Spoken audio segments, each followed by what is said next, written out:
A new synthetic killer drug known as Flakka is spreading rapidly across the United States and already causing an epidemic of overdose fatalities and acts of violence. Talking about Flakka. Flakka? The drug is called Flakka. Some have dubbed it the insanity drug. And it's everywhere. It's been described as the scariest drug in the world.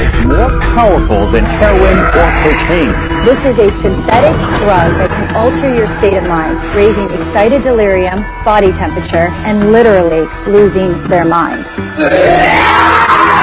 They're all experiencing like superhuman kind of strength. Or it takes 6 policemen to hold him down. That's a problem. Psychotic breakdowns, hallucinations, aggressive, violent behavior, Cannibalism and self-mutilation. indiscriminate violence when Flakka takes over. We are living in the context of the end of the age. We are a nation under judgment.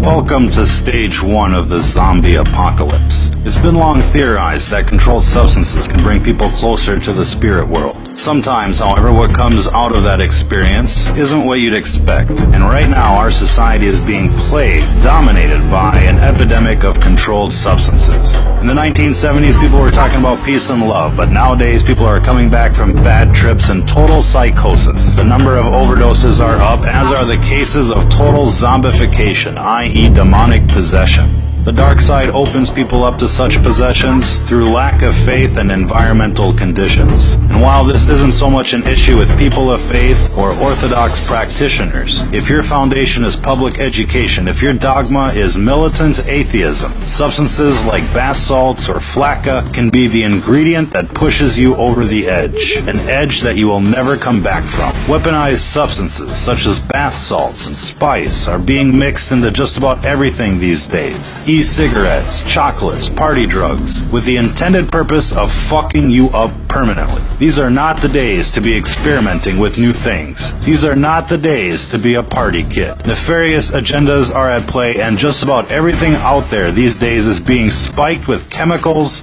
to do you in. This recent craze of legal highs, for example, has become epidemic in proportion. Coupled with the outbreak of pharmaceutical abuse, heroin abuse, meth abuse, this all has the potential to doom an entire generation like never before. Our message is clear. Don't be a guinea pig. Whatever is out there circulating on the streets these days is experimental in nature. Cities are receiving experimental batches so that the effects can be recorded and analyzed. Now, we'd like to think that most of you out there have the common sense to avoid these types of substances. But if not, let this be a fair warning to you. If what you're into is not 100% natural, if your surroundings and mental state is not 100% positive, whatever you're thinking about is not worth the experimentation. Even alcohol has the potential of channeling in evil spirits. If you go to a liquor store in British English societies, hard liquor is called spirits, and it's called spirits for a very good reason. Again, these are gateway substances, and when they're added to the atheist psyche, anything is possible. If you've ever seen somebody turn bright red while drinking, you're basically watching demonic forces take over. Most times, the affected individuals are unaware, and while most of us dismiss their drunken behavior as simply being drunken behavior, there is something else going on. The dark side is constantly trying to induce what's called mutation by design. It's the main reason why everything you buy is laced with chemical or unnatural substances. They call the food GMOs, with the intended purpose of changing the composition of people from a natural state to an unnatural state, from a natural vibration to an unnatural vibration. And while this gets into the metaphysics of the world at large, what you're seeing here isn't natural, it isn't safe, and it isn't just psychosis. It's what happens when you stare into the abyss, and when the abyss stares back. If you're listening to this, you are the resistance.